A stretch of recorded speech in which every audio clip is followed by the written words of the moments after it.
Happy Independence Day, MMA fans. We're back again. UFC 276 breakdown. This was quite the pay-per-view, man. Great way to celebrate Independence Day. Yeah, I thought about it this morning. I was like, wait a minute. Even though today is July 3rd, they're going to see it on July 4th. So it all works out. But, main event sucks, so let's just go to the co-main now. Imagine. There's some times where I would love to do that, but I'm not going to do that here. What a way to celebrate the 4th of July. All right, so the main event sucks, we're just going to move on. Let's just move on. Underwhelming, though. Definitely. Yeah, walkout was pretty cool. The Undertaker walkout is easily the best part of the... No, for anybody who hasn't watched, Israel Adesanya defeats Jared Cannonier in a very underwhelming but dominant unanimous decision win. I mean, he's just a step ahead of him on the feet the whole time. That's clearly what it was. And when Jared even tried to grapple, it wasn't going nowhere. So, that kind of goes in line to what we were saying on Friday and whatnot, and what I was bringing up when we were talking about this fight. Because there's never a safe bet in MMA, but he's probably the safest investment of the entire card in that fight, honestly, if you ask me. And that's exactly how it played out. Nothing crazy happened. He did what Israel Adesanya does. He takes some moves, uses technique all the way to his advantage, and he just outclassed Jared Cannonier for 5 rounds. That's just rough. Really it. That's the gist of it. So and it's just now you move.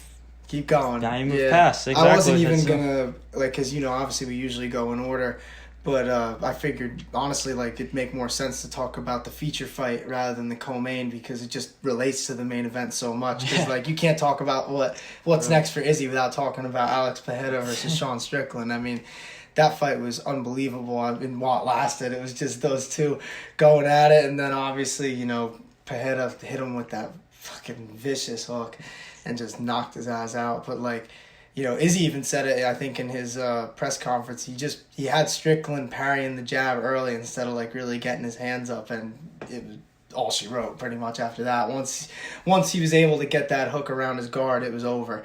And he's got that true one-shot knockout power, and he's got the technique to land it. Him and Izzy, man, that's a good fight. I'm definitely... I think we're just getting closer and closer, I think. I think it's 100% happening at this point. It makes total sense. Who else for Izzy at this point besides Pereira? And it's I've seen the highlights of their fights, but I don't think I've ever watched both of them. I think I watched the second one, which I think is the one where he got knocked out, if I'm not mistaken. I don't even remember. It's been such a long-ass time.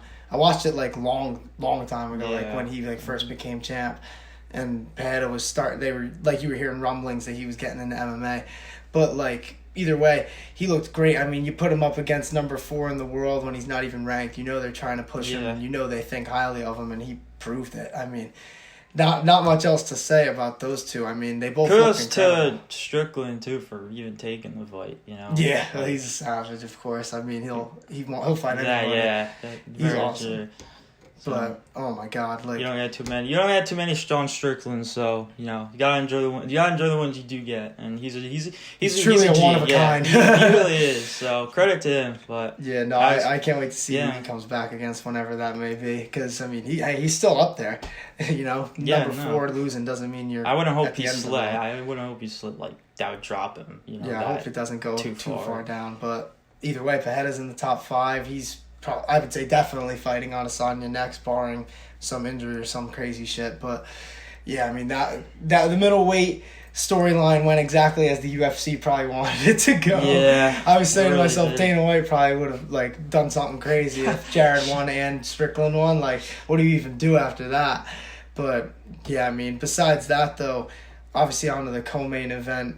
If that went pretty about how I expected it to go. At least me personally. I was mentioning how maybe Max was onto something when he was they got the wrong fight in the co-main and then the wrong fight in the main event. I agreed with him at the time, and there you go. I still agree even after the card, after that Izzy fight.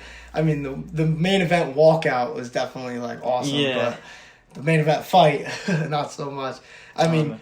We hype up the UFC, but a fucking snooze fest is a snooze fest, and that's just what this main event was, sadly. But back to the co-main, that was anything but a snooze fest. Alex Volkanovski was just putting it on Max Holloway that whole fight. I mean, the way he was just getting in and out of range. I talked about it on Instagram this morning, like, because usually I talk about the main event on the Instagram, but I was just like, I can't, like, I have to talk about that. Like, that was what most impressed me on that, like, the whole night. Volkanovski looked unstoppable as usual, just landing leg kicks, jabs, like, shots to the body. It was just doing incredible. Like, it looked like nothing that Holloway was doing was phasing him whatsoever. It was just an incredible performance by, my opinion, number one pound-for-pound fighter on this planet. And now you're starting to hear more people say it now that he's beaten Holloway 3 times. Yeah, no. Holloway even said it. Holloway even said it. I'm sold now for sure. Like, I think, like, you know, with respect to Usman and all the people he's beaten, but, you know, Alex Volkanovski's beaten Aldo, Holloway, Ortega, cleared out that entire TKZ, division. Holloway again. Like, you're beating someone who's the featherweight GOAT 3 times. Like, come on, man.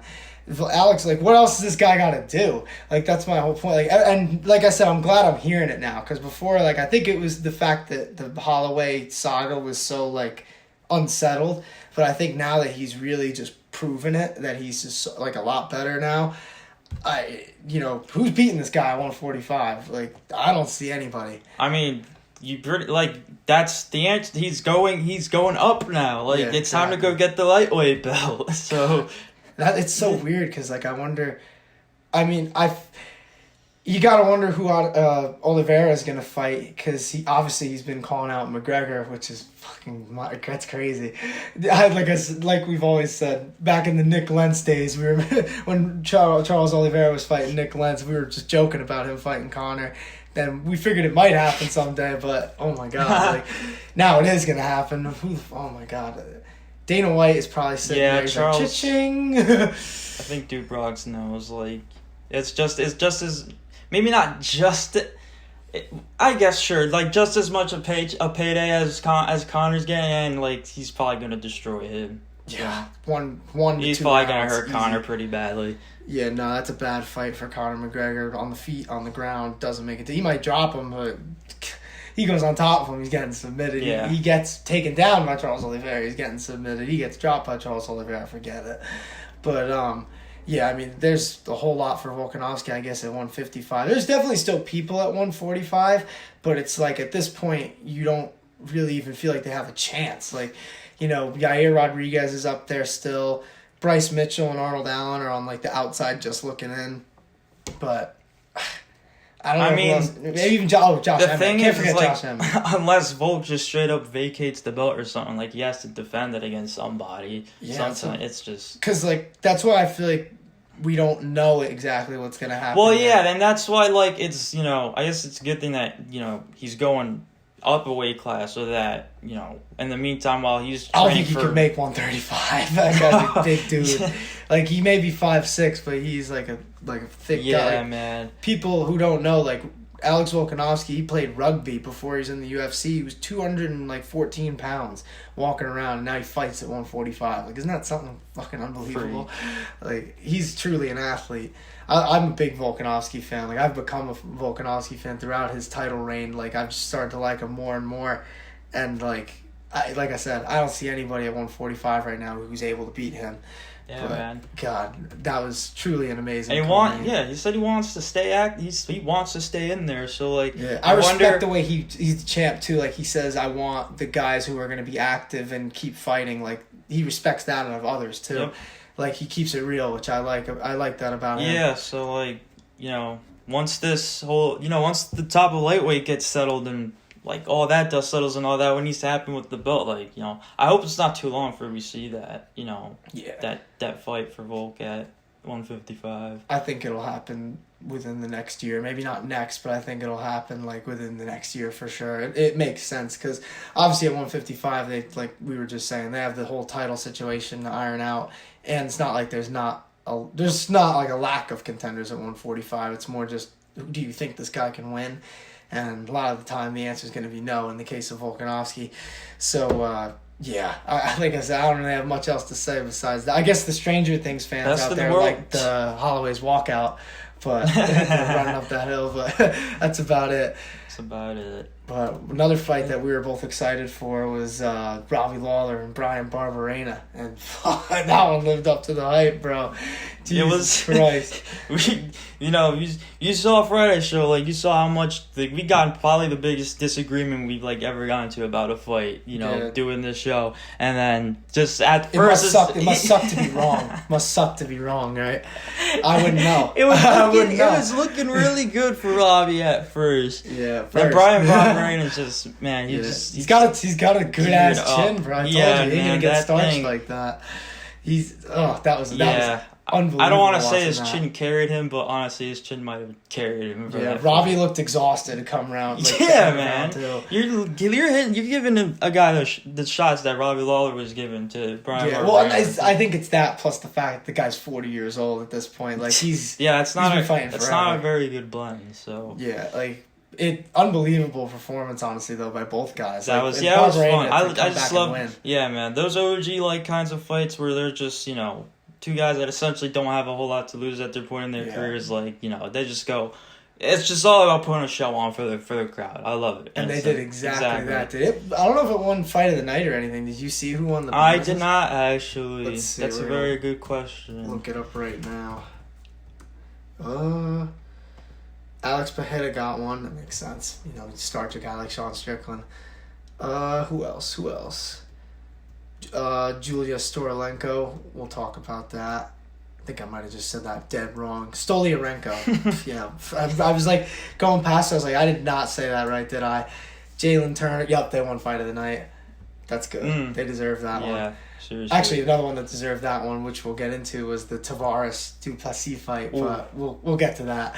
But I guess the next fight to get into would be the unfortunate no contest between Pedro Munoz and Sugar Sean O'Malley.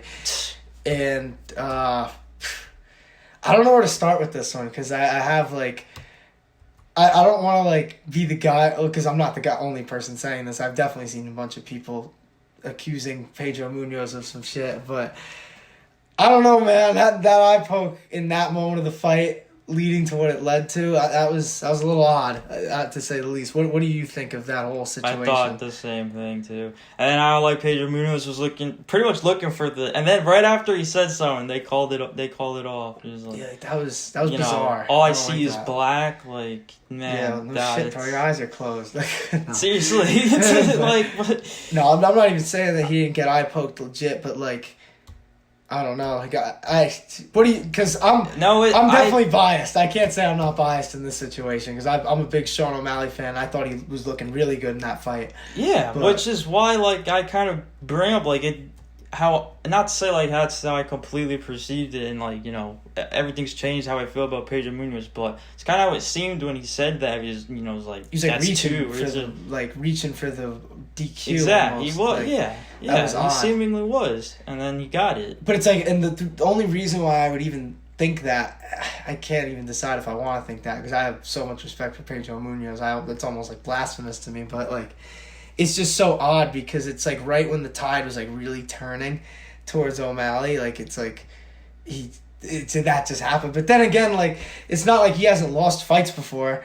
But I don't know. That was a weird one. I mean, it sucks. It was just really unfortunate, because that fight was just getting really good.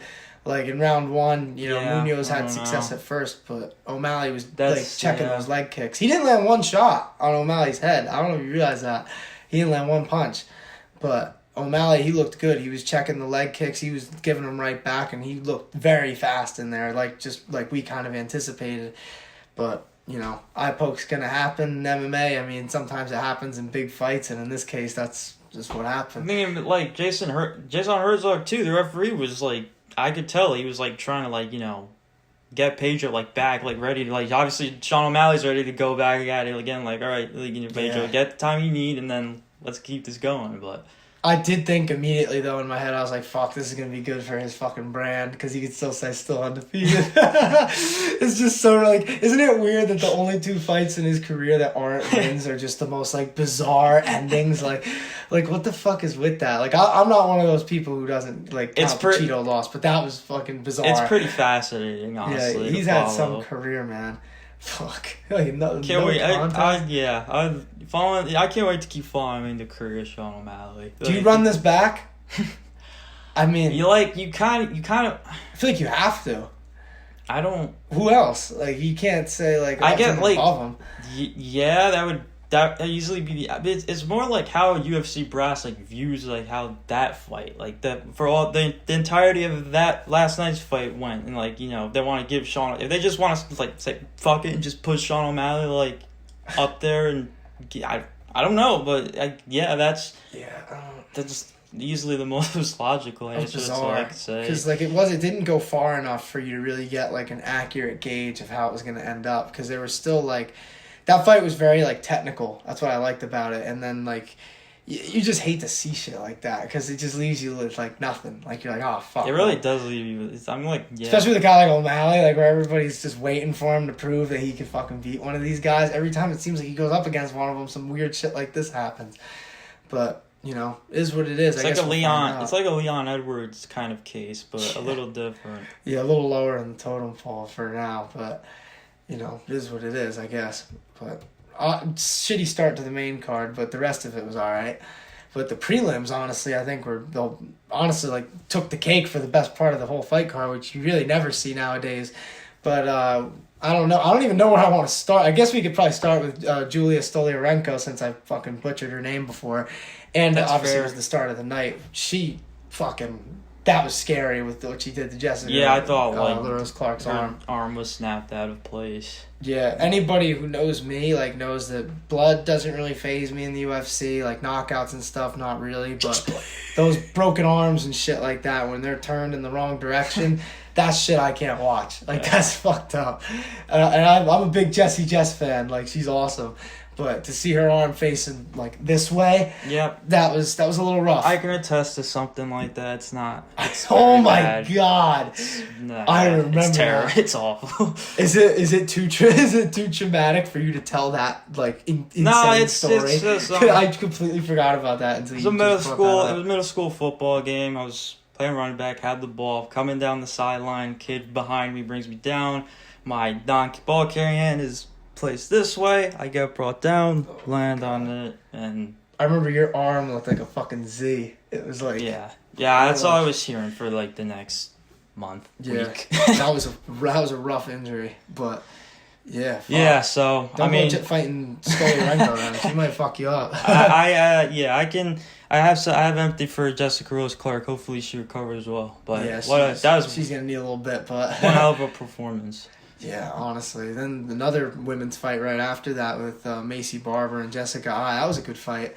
Macy Barber, on the feet, it just wasn't really that close, especially in close range. Like in the clinch, he was hitting her with mad elbows, and she has power, man. Like you could see it every time she hits girls. They get stunned. But Jessica Ai, respect to her for fucking going right back at her with the swinging, and then obviously I don't think Jessica Ai was down and out in that fight for a second. Honestly. Yeah, no, she gave a great showing, and especially considering that's her last fight now. I think that's a fair way to go out.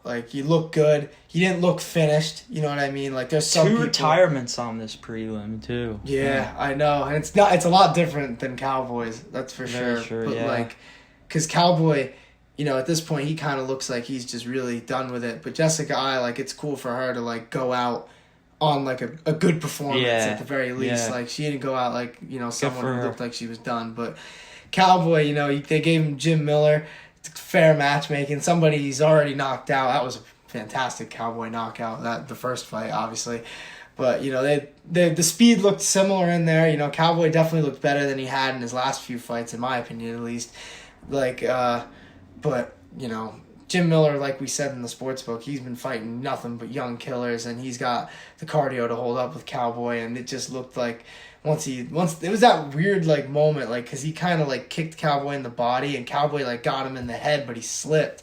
But right when he slips, and Jim Miller, his guillotine is fucking A1. Once you get that locked up, I was like, all right, yeah, it's over. Especially once you saw his arm was in too, that was just a truly nasty guillotine. But Cowboy Cerrone, man, he's had some career. And so is Jim Miller. Like, with that win, Jim Miller literally got the all-time wins record. So, like, what a historic fight. Like, I want to go to Cowboy's resume, though, since he's done, just to, like, give him, like, his flowers. Just all the people that he's fought and beaten. 36-17 at the end of it. What a fucking run. I'm gonna go back. He was fighting. Yeah, man. He's got a lot. He's got a list of names. He's another one who beat Danny Castillo, the guy who coached Team Alpha Male. Beat James Krause by rear naked choke back in 09. 09. That's crazy. Beat Jamie Varner. He was good at the time. Wagner Hocha. God, these like old school UFC. Knocked out Charles Oliveira first round, 2011. Wow. Rear naked choke Dennis Seaver first round, 2011. That's when then he lost to Nate Diaz. That was a great fight. Anybody who's never seen that, Cowboy versus Nate Diaz, that's a good one. Beat Jeremy Stevens, Melvin Gillard, KJ Noons, Edson Barboza, just mentioned Jim Miller, Eddie Alvarez, Miles Urey, Benson Henderson, Alex Cowboy. Oh my God, it's just crazy. His Rick Story submission, that's like one of my, or wait, no. He was the one who got I'm thinking of Damian Maia. God, Rick Stories has some rough losses in the UFC. I was thinking of the first of you ever see the one where Damian Maia chokes him and his nose starts bleeding from the squeeze? Oh, you probably just didn't know that was Rick Story, but that was either that or it wasn't that fight, but I've seen that before. Yeah, but Cowboy, he fucking hit him with like one of the craziest combinations I think I've ever seen. He like had him in the spin cycle and then he head kicked him. But remember the Matt Brown knockout? Have you ever seen that one? That was just vicious.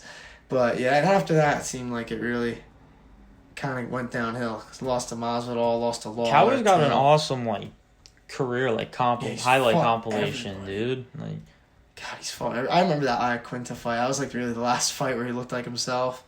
That was fucked. That's such a long time ago. I remember when he knocked out Alex Hernandez. That was kind of funny because Alex Hernandez was calling him like geriatric and stuff. Can't say that and then get knocked out round 2. That's rough. But you know what?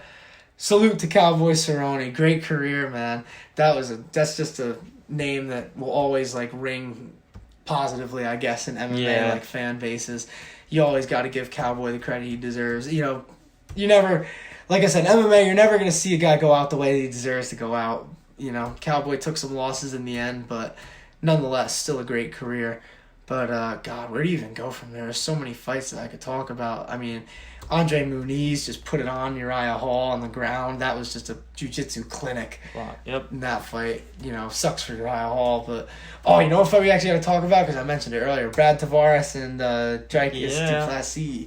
That was just a straight up... That was just violence. I enjoyed that. I didn't even care who won that fight by the end of it. I was like, this was just insane. I'm pissed that, honestly, that they didn't get part of the fight of the night bonus. For Brad Tavares, honestly, that kind of came a little unexpected to me. I was honestly expecting Duplessis to really, put it on him? Yeah, in a way, not to say, finish some crazy finish or something, but I just wasn't giving Brad Tavares that much of a chance. Yeah. I thought it was 50-50, but I didn't think Brad Tavares was going to do this good. Yeah, he showed very well, especially round 1. He looked great in round 1, but Duplessis, even through the fatigue, because you could see Duplessis was exhausted, but through that he was still landing a lot of shots on Tavares, and you could see that his striking is really good, and he's really good everywhere, honestly. He's a threat, but he's got to work on that cardio, man. Can't be exhausted like that in round 3. Because once you start getting in these 5-round main events with people, he's going to get exposed. Even in this fight, it came kind of close. But, I mean, man, I don't even know what to say. Only really good fighters beat Brad Tavares, so I guess now he's at least in that upper echelon. Maybe they'll try and rebook him and Kelvin Gastelum. I still think that'd be a really good fight for him. I think it makes sense. And I think it really does too. Especially after yesterday, I think he's earned that. I feel like that one would be a war, personally. One. But, God, what else? I think we talked about pretty much everything except Jalen Turner versus Brad Riddell. Quake. I don't know why that nickname was making me, laugh yesterday. I was just thinking about it more and more. But the tarantula, Jalen Turner, man. I mean, when you got that big of a reach advantage, you got to know how to use it. He knew how to use it. He was just landing bombs on Brad Riddell really early, and, it's a shitty start for City Kickboxing. Just grab Brad Riddell's neck, said, come here and just yeah, they took care of the rest. Yeah, I love like when guys get finishes like that early. You know what I mean? Like those quick finishes really do a lot for people's careers, and he's had a couple of them now in a row. And I think that Jalen Turner is. He's already pretty highly as shown by being placed on pay-per-view against Riddell someone was like ranked Riddell too, wasn't he? Yeah, man. I think 14. He was. Yeah, There he goes. He's in the rankings. God, who the hell you give him? Jesus. I'd love to see him versus Connor. Honestly, that'd be a good fight. Maybe him versus Dan Hooker. Get some city kickboxing revenge. Makes sense. He'd be probably around the same spot in the rankings. I'd love to see that fight. That's what I want. So I guess there's my order. If the UFC had like a drive-through like McDonald's, that's what I'd ask. I'd ask for that fight. But yeah, I mean, in total though, what do you think of UFC 276? I think the main card definitely could have been better, but there were definitely it obviously had its moments. There were prelims are outstanding. There were plenty of plenty of highs and lows, and like that's just what you're gonna get, especially with a pay-per-view. How the amount of fights that you put onto a pay-per-view and whatnot. Like very rarely do you get like every single fight like just truly like memorable. And you're gonna get your no contest from time to time. Yeah. Say and it's gonna happen in big fights whether you guys like it or not. Like weird shit happens in MMA. You gotta expect the unexpected. I'll never forget how mad I was when I was by Sean's house one time. Shout out to Sean, but I was by his house and we were watching. It was the first fight night for Stevens versus Yair Rodriguez, and it was in Mexico City. And within like 10 seconds, Yair poked Jeremy Stevens in the eye, and Jeremy literally like could not continue. Like it was bad. You could see it completely by accident. And right away, no contest. Yeah. And we wait whole night. We were talking about that fight the whole week just for it to end in 10 seconds with a no contest. Like it's gonna happen in big fights. It's the most anticlimactic like thing ever. You know? It sucks. It really does suck when like someone just can't continue, and then like they just gotta call it, and there's no outcome. I mean, I had said it when we were watching last night too. Like one of the first things I said was like, you spend all that time training and all that, in these camps and all of this stuff, and just for no winner, for no winner. Yeah, you gotta and come home and fucking half your pay. Yeah, that's the other shitty part about it. That's what I think of too. Both of them get their show money, I would imagine. So that's rough for Pedro and Sugar Sean, but they've been. Obviously, Sugar Sean is a big name in the UFC, and Pedro's been around for a long time, so I'd imagine they're getting paid well. At least I hope so. But, yeah, that was unfortunate. But the rest of the card obviously had its moments. I mean, Volkanovski had a masterclass performance. Like we were talking about, Lawler and Barberena put on a show. But, yeah, UFC 276 is in the books. It's crazy to think about. We've been talking about this event for a while. It seriously just comes and goes. Yeah. But... It did have like some little moments on the side though. I don't know if you realized that. Dustin, I don't know if you saw on Instagram, Dustin Poirier and Chandler got into the little altercation. Poirier is probably just a little boozed up, if you ask me. I think he's just a little drunk. You don't really see that kind of like side from Dustin Poirier, honestly. Like I was honestly not gonna be back personally. I think he was just I was like, okay, I'm here for this. He's Michael like, hey, Chandler, see you at the top. He's like fucking slurring his words probably. That's why I don't think anything of it. I feel like it had to be said. But it was a UFC event, man. You can't expect him not. He looked a little chunky coming in too. He's looking like he's fighting at middleweight next fight. But hey, he deserves it. He's coming off what? No, actually, is he coming off? He's coming off a loss, right, to Oliveira. Yeah. Damn. It's tough. Maybe his next fight's gonna be at 170. But speaking of 170, another fighter at welterweight, Nate Diaz. I don't know if you saw him slap the Full Send reporter. Yeah, that was hilarious. I love that. I didn't get much context. I didn't either. Apparently, there was just some tweets. Like he said some shit on Twitter or something, and then he obviously tries talking to Nate, who doesn't play that shit. Now it's nice little couple stocky slaps. He found out about that Stockton life. Yeah, he found out firsthand. Like literally, that was outstanding. I love seeing like some of those Full Send douchebags get knocked down a peg a couple times. I don't hate all of them, but That guy, he's a fucking stooge. But the other ones, I like a couple of them. I like Steve will do it. He's cool. I like one guy, Kyle. He's smart. He's a smart dude. Salim the Dream, legend. Salim the Dream, my boy. That guy Bob can go fuck himself. Yeah, I don't like him at all. I don't think a lot of people do, honestly.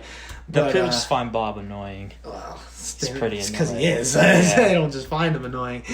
But yeah, I mean, that UFC 276 definitely provided some storylines for MMA fans, but it wasn't the only thing happening this weekend. The PFL obviously happened this weekend. There wasn't too much, I guess, that I wanted to note about it. Just the co-main and the main event. The co-main had Sabadou Sai beating Rory McDonald by unanimous decision. They called it an upset. I wouldn't really call it an upset because I do think Sabadou Sai is like a good fighter, but it speaks to where Rory is in his career right now, that he's losing to guys like outside like of the big promotions. Well, PFL's a big promotion, but not obviously the highest level as of now. I mean, 170 they have like a good crop, but you look at 170 in Bellator and the UFC, it's not the same. But he's still the number one seed in the playoffs, which is kind of crazy if you think about it. I think it's because his first fight he won first round finish, and none of the other welterweights did anything to pass him. But so I don't know. I mean, how do you think he fares in the welterweight playoffs? I feel like he's not going to make the final. No, I don't know. I don't think so either, honestly.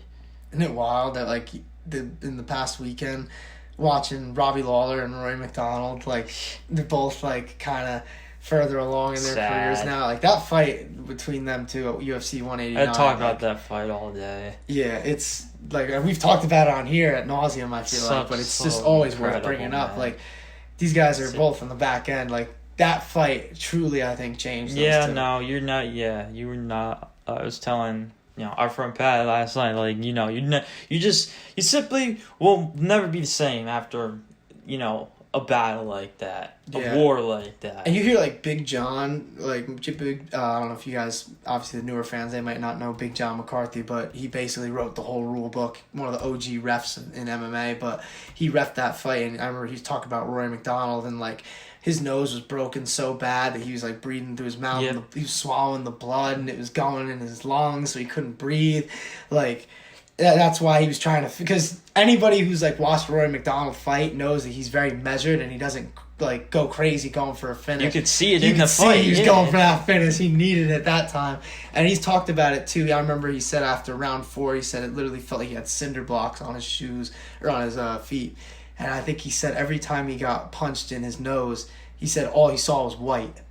Yeah, I don't doubt it whatsoever. That's just Rory. Like, Robbie's lip was literally busted into 2 pieces. He was bruised up, cut up. He got rocked a few times in that one. Like, what a fight that was. Like, those two truly left a lot in there that night. Just because I can tip my cap to that fight, one time. Honestly. My favorite fight of all time. So. Yeah, same here, but... we'll see where Rory goes from here. Robbie, I don't really know what happens with him after this loss to Brian Barberena, but obviously Rory's going to be in the playoffs. Still the number 1 seed in the PFL, so we'll see if he can make a run at the championship there and get that $1 million prize. But someone I think who's definitely getting that $1 million prize is Kayla Harrison. Another dominant win. Brutal. TKO. I don't know if you saw this shit. She was just, I think she had back mount. She was just raining down shots. She's a problem. Yeah, I need to see her fight Cyborg. I don't care what promotion it's in. I need to see it. I don't give a shit if it's in some regional promotion. I need it. Just somebody, like... I was pissed when Julia Budd fell out, because that was definitely the best girl that Kayla's fought so far, or would have fought so far, but... some things aren't meant to be. Maybe that one will get rebooked at some point, but I guess for now, Kayla's going to be going in the playoffs. I think she's a lock for that $1 million, barring something fucking crazy happening. But I don't know. I mean, there's not much else to say about Kayla Harrison at this point. Like, I feel like we've talked about it a shit ton on this show. Just like, you just need higher competition at this point to prove that you really are who you say you are. Yeah. I personally think she is. I think she's one of the elite. I can't say she's the best by any stretch yet, but I do think that she could hold her own against some of those people. But we'll see, I guess. Before we go, we can give our predictions for next week's UFC. I was thinking just the main event, because this one, not gonna lie, it's one of those post pay-per-view just kind of UFC Fight Nights, the Apex. But the main event is solid. RDA versus Rafael. Fucking, I'm calling him Rafael. It's a pretty important main event. Rafael versus Rafael. Rafael versus Rafael, exactly.